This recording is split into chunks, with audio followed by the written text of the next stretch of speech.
My name is Sophie Miller. I am 29 years old now, and people know me as a writer.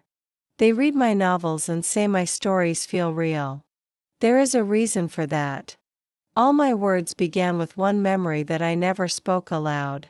Tonight I want to tell it, because it has lived inside me for too long. I met Emily Carter on the first morning of university.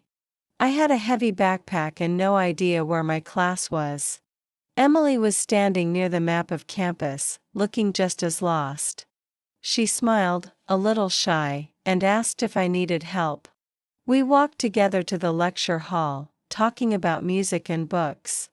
By the end of the day, we were sitting on the grass outside the library, drinking cold coffee and laughing until our stomachs hurt. From that day, we were always together. We studied side by side in the library, shared cheap pizza in our dorm, watched movies under piles of blankets. I was loud and quick to joke. She was calm and thoughtful. We balanced each other. I truly believed we would stay best friends forever. Everything stayed bright until Ryan Blake arrived in our lives. Ryan was a transfer student who joined the debate club where Emily and I spent most of our afternoons. He was tall, with messy dark hair, blue eyes, and a smile that looked like trouble and kindness at the same time. When he spoke during practice, everyone listened. I felt my heartbeat rise the first time he complimented one of my speeches. That night, I told Emily, half laughing, that I might be falling for him. She laughed too and teased me about planning our wedding. We thought it was just a crush, but soon Ryan began to spend more time with Emily. I watched him lean toward her during meetings, whispering little jokes that made her laugh. He saved her a chair during practice, brought her coffee before class, and walked her back to her dorm after dark. I told myself not to care, but the jealousy was sharp. I had liked him first. Why couldn't Emily see that? One night, after a long day of study, I finally asked her if she liked him. She hesitated, then nodded. I didn't plan this, Soph, she said softly. I just like being around him. She looked almost sorry, and that hurt even more. I smiled so she would not see how angry I was. But inside, something heavy and bitter started to grow. At first, I tried to push my feelings away. I told myself Ryan would notice me eventually, or that maybe Emily would lose interest. But each week they grew closer. I saw them talking quietly after meetings, their heads bent together. Once I caught Ryan looking at her like she was the only person in the room. That was when I decided I could not stay still. If Emily wanted to take the boy I loved, she would learn how it felt to lose something. My revenge began small. I spoke to Ryan with careful words. I told him how Emily could be playful with people's feelings, how she sometimes got bored quickly. I said it kindly, like a warning from a friend. I saw doubt flicker in his eyes. Then I made life a little harder for Emily. I switched her speech notes before a debate so she stood at the podium with the wrong pages. She stumbled through her talk, red with embarrassment. Everyone thought she was nervous.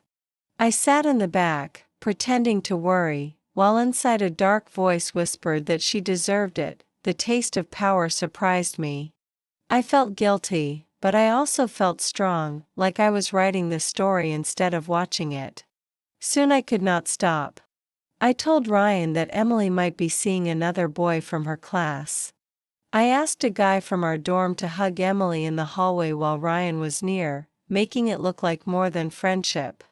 I sent Ryan screenshots of messages I had edited to make Emily seem careless with his heart. Slowly he began to keep a distance from her. Emily noticed. She came to me one evening, her face pale, asking why Ryan was acting cold. I hugged her and said I did not know. I lied, and a part of me felt proud of how well I played the role of caring friend. As winter came, my plans grew bolder. There was a big debate gala at the end of the semester, with music, lights, and dancing. Ryan had promised Emily the first dance. Before she arrived, I told him she might not come right away, that she had been texting another guy all afternoon. Ryan's smile faded. When Emily walked in wearing a silver dress, Ryan turned away from her and held out his hand to me. We danced under the lights while she stood frozen at the door. I saw hurt fill her eyes, and for a moment I felt like I had won, but later that night, in the bathroom, I stared at my own reflection and felt sick. Ryan was not truly mine, and the girl in the mirror was not the friend Emily had loved. She was someone mean and small. Even worse, Ryan's attention was already drifting elsewhere. A few weeks later, he started dating a girl from the art department, leaving both Emily and me behind with only the mess I had made. The weeks after the gala were heavy with silence. Emily stopped meeting me for coffee. She spoke only when she had to, her voice calm but distant. I kept pretending I did not care, but at night I lay awake wishing I could take back every cruel thing I had done. I had tried to protect my heart, and instead I had broken. 2. One rainy afternoon I saw Emily sitting alone on the library steps. Her hair was damp from the drizzle, and she looked tired, as if she had grown older in a few months. I walked over slowly and sat beside her. For a long time we watched the rain slide down the stone path. At last she spoke. "Why did you do it, Soph? I never meant to hurt you." Hearing her voice made the guilt rise like a tide. "I loved him," I said quietly. "And I hated that you didn't see how much it hurt. I wanted you to feel it too." My throat tightened. I went too far. Emily's eyes stayed on the rain. "You could have talked to me," she said. "Instead you burned everything." Her words were soft, but they cut deeper than anger. I felt tears slip down my face. "I'm sorry," I whispered. "I was wrong." We stayed there until the rain slowed, neither of us moving. We did not become best friends again that day, but we took the first small step. Time, and honest talks, helped us build a quieter friendship. We learned to stay gentle with each other, even if the old innocence was gone. Ryan disappeared from our lives, a shadow that had once seemed so bright. Now, years later, I write stories about people who make mistakes and try to fix them. My readers think my books come only from imagination, but they come from the winter when jealousy ruled me. I learned that revenge does not heal a wound. It only digs it deeper. No love is worth the loss of someone who truly cares for you. That is the story I kept inside for so long.